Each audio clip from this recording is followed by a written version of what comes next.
Welcome Capricorn to your in-depth weekly forecast for week commencing the 23rd of October for the Sun or the Ascendant.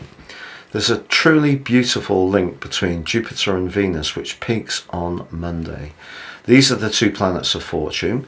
Jupiter may be in a retrograde, but for you it's in your fifth house. This is about being playful, maybe flirty. It can be to do with demonstrating your talents, but it also could be where you may be tempted to have a little bit of a flutter. But it links to Venus about relating in the ninth house. Now, the ninth house can be about the truth of a situation, but both are in earth signs, so that links splendidly to the Sun for you in Capricorn, so you have an earth triplicity. It's a very enabling start to the week, and it could just give you that extra bit of confidence if you're drawn to someone at the current time, or you want to be a bit more sociable, or you want to share with people some talents you have. This is very encouraging indeed.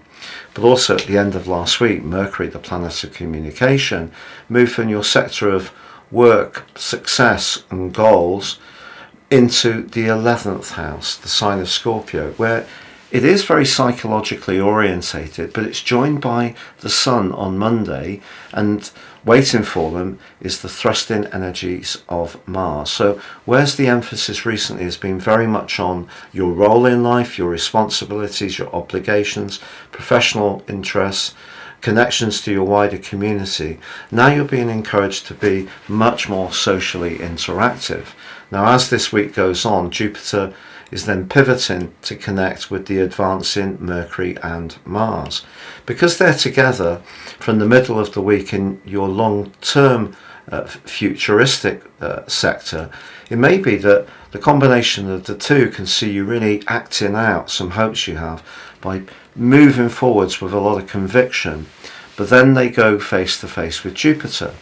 It's possible that there could be some kind of spark that goes on between you, a group of people, or one person within the group that isn't necessarily totally aligned in terms of attraction, but that may be that there's some kind of banter or competitiveness, but it won't be dull. So I feel that there could be lots of opportunities to socialise with different people, and that brings us to the lunar eclipse on Saturday.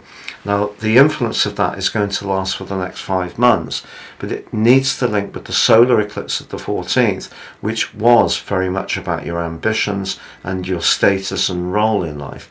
And I think the combination of the two is saying, look, if you go for something, you need to be doing it with people that you have a connection to, people you feel comfortable with, people who share your higher values, which is what the 11th house is about.